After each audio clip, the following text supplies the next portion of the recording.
ஒரு வேலையை தெரிஞ்சா செய்யணும், இல்லைனா செய்யக்கூடாது. அதே மாதிரி ஒரு விஷயம் நமக்கு முழுசா தெரிஞ்சா அட்வைஸ் பண்ணணும், இல்லைனா பண்ணக்கூடாது.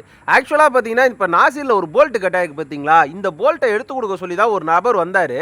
அவரு வந்து குடுத்துட்டு போயிட்டாரு. கூட இன்னொரு நபர் நம்ம ஃப்ரெண்ட் ஒருத்தர் உட்காந்துட்டு, "தம்பி இதெல்லாம் வெல்டிங் கில்டிங் பண்ணி வீணாக்கிறாதீங்க. உங்க வீடியோலாம் நான் பார்ப்பேன். இத அழகா ஒரு ஓட்டைய போட்டு டக்குன்னு எடுத்துறலாம். நீங்க பாட்டுக்கு எதுவும் பண்ணிறாதீங்க" அப்படின்னு சொல்ல, "எங்க இந்தாங்க பிட்டு, மிஷினு நீங்களே ஓட்ட போட்டு எடுங்க பார்ப்போம்" அப்படின்னு கையில எல்லாத்தையும் கையில குடுத்துட்டேங்க. இவரு என்ன பண்ணாரு, பிட்டெல்லாம் மிஷின்ல மாட்டிட்டு ஓட்ட போட ட்ரை பண்றாரு. அது கிராஸாவே போய்க்கிட்டு இருந்துச்சு. ஒரு கட்டத்துக்கு மேல, "தம்பி நீங்களே எடுத்துருப்பா" அப்படின்னு சொல்ல, இப்ப நான் மறுபடியும் வெல்டிங் பண்ணியே எடுக்க ஆரம்பிச்சுட்டேன். அதாவது எந்தெந்த வேலையை எப்படி எப்படி செய்யணும் அப்படின்னு ஒர்க் ஷாப்காரங்களுக்கு ஓரளவுக்கு ஐடியாலஜி இருக்கும். அது இல்லாமலாம் எந்த ஒர்க் ஷாப்காரங்களும் ஒர்க் ஷாப் போட்டிருக்க மாட்டாங்க. ஒரு சில நேரங்கள்ல ஒரு சில வேலைகள் தப்பா போறது எல்லாருக்குமே ஹியூமன் எரர்ஸ் நேச்சர் தான். அதே நேரத்துல நம்மளால வாய் இருக்குது அப்படின்றதுக்காக நெறைய பேர் டக்கு டக்குன்னு அட்வைஸ போட்டு தாக்குன்னு தாக்குறாங்க.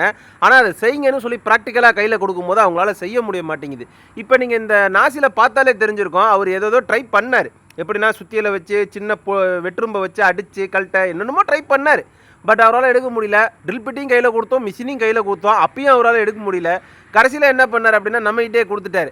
இத வாடிக்கையாளர் கொண்டாந்து எடுக்க முடியலன்னு தான் நம்மகிட்ட குடுத்தாரு. நம்மகிட்ட குடுத்திருந்தா நானே எடுத்து குடுத்துருப்பேன். இதுல இடையில ஒரு 1/2 மணி நேரம், 1 மணி நேரம் காம்ப்ளிகேட் பண்ணி விட்டாரு வேலைய. இப்ப பார்த்தீங்கனாலே தெரியும். ஒரு 12 கேஜ் ராட், அதாவது 3.15 mm இல்லாம நம்ம வந்து 2.5 mm திக்னஸ் வெல்டிங் ராட வச்சு கொஞ்சம் கொஞ்சமா வெல்டிங் மெட்டல் எடுத்துட்டு வரோம். இந்த மாதிரி நைஸான போல்ட்ல நம்ம வெல்டிங் மெட்டல் எடுத்துட்டு வரும்போது லெங்தான ராட் வச்சிருந்தோம் அப்படின்னா டெஃபினட்டா சொல்றேன் அவுட்டர்ல படுறதுக்கான வாய்ப்புகள் இருக்கும். ஸோ ஒரு 80 ஆம்ஸ் வச்சு 2.5 mm திக்னஸ், அதாவது 12 கேஜ் வெல்டிங் ராடை வச்சு கொஞ்சம் கொஞ்சமாக வெல்டிங் மெட்டலை மேலே எடுத்துகிட்டு வந்து இப்போ இதுக்கு மேலே ஒரு டீ ராடை பற்ற வச்சு வழக்கம் போல தான் நம்ம ட்ரை பண்ண போகிறோம் கழட்டுறதுக்கு. ஆக்சுவலாக பார்த்தீங்கன்னா இந்த மாதிரி நம்ம ஹீட் பண்ணுறோம் பார்த்தீங்களா, இப்போ பழுக்க ஹீட் ஆகும்போது அந்த போல்ட்டு லைட்டாக சுருக்கம் ஏற்படும். அந்த மாதிரி சுருங்கும் போது அதில் கொஞ்சமாக நம்ம தண்ணி விடும்போது அந்த கட்டான போல்ட் இருக்கு இல்லையா, அந்த போல்ட்டுக்கும் அந்த பாடிக்கும் நடுவில் அந்த தண்ணி இறக ஆரம்பிக்கும். ஸோ அப்படி இறகும் போது உள்ளே இருக்கக்கூடிய துரு இல்லை எரால்டிட் இந்த மாதிரியான விஷயங்கள் ஏதாவது வச்சுருந்தாங்க அப்படின்னா டெஃபினட்டாக அதெல்லாம் இலகி கொடுக்க ஆரம்பிக்கும், நம்மளுமே எடுக்க ஆரம்பிக்கலாங்க. ஸோ நான் ஃபஸ்ட் ரவுண்டு ட்ரை பண்ணேன், அது வரவே இல்லை. இப்போ செகண்ட் ரவுண்டு நான் என்ன பண்ணுறேன், கொஞ்சம் கொஞ்சமாக வெல்டிங் பண்ணி எடுத்துகிட்டு வந்து மறுபடியும் ஒரு டீ ராடை பற்ற வச்சு மறுபடியுமே ட்ரை பண்ணுறேன். இப்போ ரெண்டாவது ரவுண்டு பார்த்தீங்கன்னா அது கொஞ்சம் கொஞ்சமாக லூஸ் கொடுக்கவும் ஆரம்பிச்சிருச்சு. எனக்குமே ஒரு சந்தோஷம் வந்துருச்சு. மொத்தமாகவே இதுக்கு வந்து ஒரு 15லேருந்து 20 நிமிஷம் தான் நான் மெனக்கெட்டு இருந்திருப்பேன். நான் என்னோட வேலையை சக்ஸஸ்ஃபுல்லாக முடிச்சிட்டேன். அதாவது நம்ம அட்வைஸ் பண்ணுறதுக்கு முன்னாடி நம்மளால் அந்த வேலையை செய்ய முடியுமா அப்படிங்கிறத 100% கான்ஃபிடென்ட் இருந்தால் மட்டும்தான் நம்ம அடுத்தவங்களுக்கே சொல்லணும். சும்மா நம்ம எனக்கு எல்லாம் தெரிஞ்ச மாதிரியே நம்ம ஒரு சில பேர்லாம் பேசிகிட்டு இருக்காங்க. அந்த மாதிரி பேசுகிறதுனால தான் என்ன ஆயிடுச்சு அப்படின்னா இன்றைக்கி அவரே மொக்க வாங்கிட்டு போயிட்டார். இப்போ நம்மளுமே சக்ஸஸ்ஃபுல்லாக வேலையை முடிச்சிட்டோம். இந்த மாதிரியான நிறைய வேலைகளை நானே உங்களுக்கு தொடர்ந்து சொல்லி கொடுத்துட்ருக்கேன். அதுக்கு நீங்கள் பண்ண வேண்டியது கீழே இருக்க சப்ஸ்கிரைப் பட்டன் அழுத்தி சப்ஸ்கிரைப் பண்ணிக்கோங்க.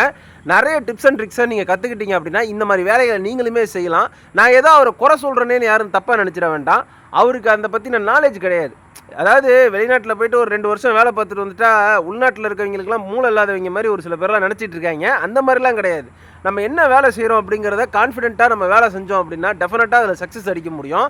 எனக்கு தெரியும் இந்த ஜாப் என்கிட்ட கஸ்டமர் கொண்டாந்து கொடுக்கும்போதே வெல்டிங் பண்ணி எடுத்தால் டக்குன்னு வந்துடும், இது சிம்பிளான வேலை தான் அப்படிங்கிறது எனக்கு தெரியும். ஆனால் இது வந்து என் பக்கத்தில் இருந்த என்னோட நண்பருக்கு தெரியாமல் போயிடுச்சு. நிச்சயமாக இந்த நண்பர் அந்த வீடியோவை பார்ப்பார், அவருக்கு மனசு வருத்தமாக தான் இருக்கும், என்னடா வீடியோவில் போட்டு இந்த அடி அடிக்கிறாங்களேன்ட்டு. ஆக்சுவலாக அவரோட நேம்லாம் நான் சொல்லலை. பட் இருந்தாலுமே இந்த மாதிரி வேலைகளை ரொம்ப சிம்பிளாகவும் ஈஸியாகவும் பண்ணலாம். இப்போ நீங்கள் பார்த்தாலே தெரிஞ்சிருக்கும், நம்ம அந்த போல்ட் நட்டை அக்வேரா அணிவரை கழட்டி எடுத்துட்டோம். என்னோட வேலையில் பிடிச்சிருந்தா மறக்காம சேனலை சப்ஸ்கிரைப் பண்ணி ஃபாலோ பண்ணிவிட்டு உங்கள் நண்பர்களுக்கு இந்த வீடியோவை ஷேர் பண்ணிவிடுங்க. மீண்டும் நல்ல